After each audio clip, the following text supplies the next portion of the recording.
Purnima prints Ashadham sale flat 30 to 60% discount ప్రతి 5,000 రూపాయల కొనుగోలుపై ఒక చీర ఉచితం.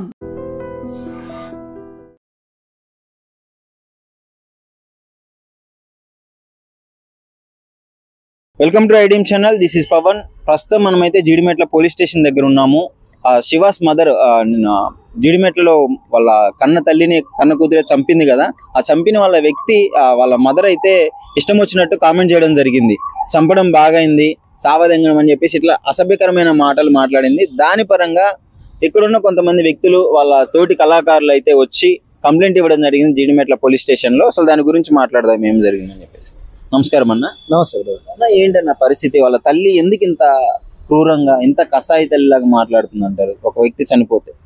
అంటే ఆమె కడుపులో అంజలి పైన ఇంతకు ముందే తనని పోలీస్ స్టేషన్ చుట్టూ తిప్పిందని, వాళ్ళ పాప మిస్ అయినప్పుడు అంజలి వాళ్ళ పైన కేసులు పెట్టి జీడిమెట్ల పోలీస్ స్టేషన్ చుట్టూ, లేకపోతే ఆ చెండూరు నల్గొండ సంబంధించిన పోలీస్ స్టేషన్ చుట్టూ తిప్పిందని ఆమె సంతోషిని అనుకుంటా. ఆమె వాదన అది అంతా కడుపులో పెట్టుకొని చచ్చిన తర్వాత మంచిగా చచ్చింది అనేటువంటి కామెంట్ చేసింది. నేనేమంటున్నానంటే, ఇటువంటి కామెంట్స్ చేసినప్పుడు ప్రజల నుంచి అనేక అనుమానాలు వస్తాయి. ఆమె నోరు అద్దులో పెట్టుకొని మాట్లాడితే బాగుంటది. హస్తం ఉంది, ఆమె చేపించిందేమో అన్న విధంగా కూడా కన్వే అవుతుంది. అదే నేనేమంటున్నా అంటే, సరే చేపించిందా చేపించలేదా పోలీస్ వాళ్ళు ఇన్వెస్టిగేషన్ లో మనకు చెప్తారు. మనమే ఆమె చేసిందా చేయలేదని మనం చెప్పలేం కదా, మనమే నిర్ధారించలేం కదా. మాటలు అలాగే ఉన్నాయి కదా. మంచిగా ఏంటంటే నవ్వుకుంటూ ఈ స్టేట్మెంట్ ఇస్తుంది. కన్న కొడుకు తప్పు చేస్తే తల్లి లైన్ లో పెట్టాలి, బాధ్యత పరంగా నడిపింపజేయాలి. అదే తల్లి సపోర్ట్ చేస్తుంది, అదేదో గోల్డ్ మెడల్ వచ్చినట్టు. అదే దానికి సంబంధించి సార్ మరి ఇలా వేరే ఛానల్లో ఇలా కామెంట్స్ చేసింది, ఆమె పైన కూడా చట్టపరమైన చర్యలు తీసుకోండి, అంజలి మృతదేహం ఇంకా కాటికి కూడా పోలేదు, అప్పుడే ఇటువంటి కామెంట్స్ చేస్తున్నామే అని చెప్పి మేము సంబంధిత జీడిమెట్ల పోలీస్ స్టేషన్ సిఐ గారిని కలిస్తే, తప్పకుండా అండి మేము అందరం చాలా మంది ప్రజాప్రతినిధులు వివిధ అప్పుడు అంజలి ఈ ఇన్సిడెంట్ జరిగినప్పుడు ఎవరైతే ఉన్నారో అందరం కలిసి వచ్చి ఇచ్చాము. మానసిక పరిస్థితి బాగాలేదు అని చేత మేము 100% బాగున్నా బాగాలేకపోయినా సరే విచారిస్తాము. వాళ్ళ ఇంటికి మా డిపార్ట్మెంట్ పంపించాము. ఆమె ఎందుకు అలా మాట్లాడాల్సి వచ్చిందో వారిని, వాళ్ళ తల్లి గారిని, వాళ్ళ భర్తని అందరినీ కూడా విచారించి తప్పకుండా ఆమె పైన చర్యలు తీసుకుంటామని జీడిమెట్ల సంబంధిత సిఐ సార్ చెప్పడం జరిగింది. వీళ్ళు ఎక్కడ ఉన్నారన్న ఈ శివాను అలాగే వాళ్ళ పెద్ద కూతురు అంజలి వాళ్ళు? రిమాండ్ కి పంపించా అని చెప్పారు. రిమాండ్ కి పంపించారు. ఛార్జ్ షీట్ వేస్తాము, చట్టం తన పని తను చేసుకొని పోతుంది, మేము ఇంకా ఎంక్వైరీ చేస్తున్నాం అని చెప్పడం. నేను ఏమంటున్నానంటే, ఆమె ఇటువంటి మాటలు మాట్లాడకుండా ఉంటే బాగుంటుంది నా ఆలోచన. ఆమెకు చట్టాల పైన లేకపోతే కోర్టులు తర్వాత ఏమవుతుంది ఏంటో ఆల్రెడీ ఇంతకు ముందే అసలు కేసు అయిన తర్వాత ఏమైంది పెద్ద ఇష్యూ అవుతుందని అనుకోలేము. ప్రాణం తీయడానికి ఎవరు ఉసిగొలిపారు ఏందనేది తెలియదు.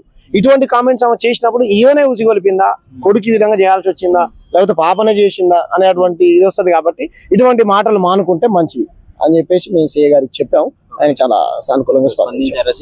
చాలా చక్కగా మాట్లాడారు.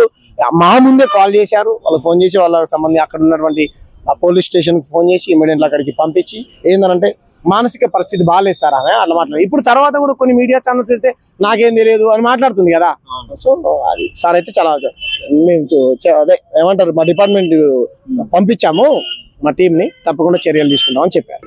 ఆమె అంజలి మీద మాట్లాడడం చాలా బాధాకరం. ఎందుకంటే కొన్ని ఛానల్ వాళ్ళు కూడా మీరు ఆమెను ఏం చేయలేకపోతున్నాను అడిగిన రూమ్లో మా తోటి కళాకారులు కూడా ఆమె నవ్వుకుంటూ మాట్లాడడము, మారైంది చంపేయడమే కరెక్ట్ అని మాట్లాడడము ఆమె ఎంతవరకు అది నిజం కాదు. దయచేసి ఆమె కూడా ఒకసారి సెషన్ తీసుకొచ్చి ఇంటర్వ్యూ చేస్తేనే బాగుంటుందని మేము అందరం మా కళాకారులు తలపించడం మేము కోరుకుంటున్నాం. చాలా మంది బయట ఏం చెప్తున్నారంటే, ఇలాంటి కసాయి తల్లికి అలాంటి కొడుకే పుడతారు, అలా పెంచింది అని చెప్పేసి కొంతమంది అంటుంటే, కొంతమంది ఆమె మెంటల్ గా బాగాలేదు అని కూడా చెప్తారు. మెంటల్ గా బాగలేదు అంటే కొడుకు మీద కూడా ఆమె చెప్పాలి.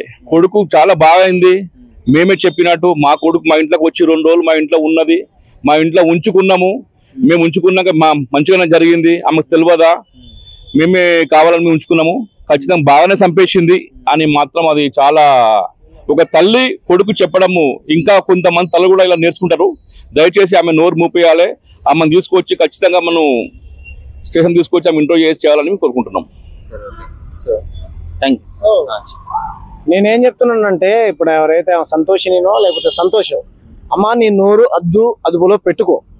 ఒక పక్కన వాళ్ళ కుటుంబం మొత్తం వాళ్ళ తల్లిని కోల్పోయి ఉన్నటువంటి ఒక పాప దిక్కులేని అనాథగా మిగిలిపోయింది. తోడబుట్టినటువంటి కూతురు ఇలా చేసిందని సమాజం మొత్తం దుఃఖంలో శోకసంద్రంలో మునిగిపోయింది. చంపడమే కరెక్ట్ అని నువ్వు మాట్లాడుతున్నావు. నీ కొడుకు జైల్లోకి పోతేనే నీకంత అసలు బాధే లేదు. 2 నెలల తర్వాత మేము పోయి తీసుకొచ్చుకుంటాం అని అంటున్నావే. నువ్వు పోయి తీసుకొచ్చుకుంటావు, మరి ఆ తల్లిని కోల్పోయినటువంటి కుటుంబం ఎంత బాధపడుతుంటది? ఆమెను అభిమానించేటువంటి మాలాంటి వాళ్ళు ఎంత బాధపడతాం మేము? నేను నోరు అదుపులో పెట్టుకుంటే మంచిది, లేదంటే 100కు 200% నీ పైన చట్టపరమైనటువంటి చర్యలు తీసుకోమని తీసుకుంటామని చెప్పారు. నువ్వు మళ్ళీ జైల్లోకి పోతావు. ఖబర్దార్ గుర్తుపెట్టుకో, నోరు అదుపులో పెట్టుకొని మాట్లాడు. ఇంకో కొంతమంది చాలా రకాల కమెంట్స్ చేస్తా ఉన్నారు, ఆమె ఇలాగా అని. మీకేం తెలుసు? తల్లి కాయ కష్టం చేసి పిల్లల్ని సాధాలనుకుంటది. ఎన్ని బాధలు పడితే ఆ పిల్లల్ని ఇంతవరకు పెంచి పెద్ద చేసి ఉంటది. వీళ్ళకి ఏం తెలుసు మాట్లాడేటువంటి కొంతమంది వెధవలకు?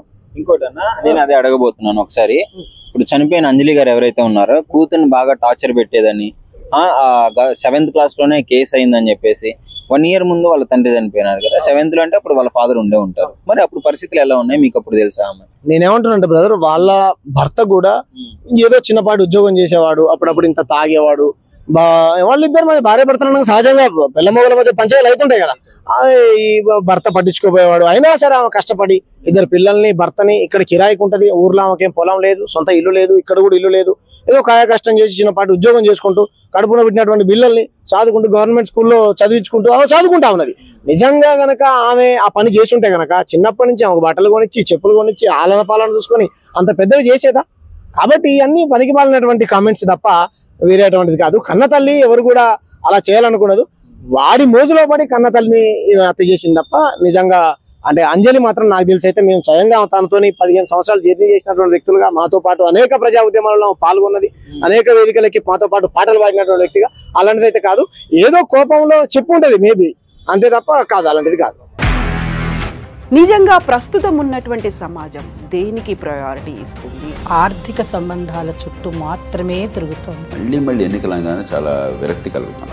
మంచి అనిపిస్తుంది కదా, లేడీస్ కూడా ఛాలెంజింగ్ జాబ్స్ చేసినప్పుడు చాలా బాగుంటది. ట్రాఫిక్ అసిస్టెంట్స్ గా నియమించిన ట్రాన్స్జెండర్స్ అందరితో సాల్యూట్ చేయించుకుంటున్నారు. ఫుడ్ డెలివరీ ఇవ్వటానికి వెళ్ళినటువంటి డెలివరీ బాయ్ అనిల్ పై కళ్ళ ముందు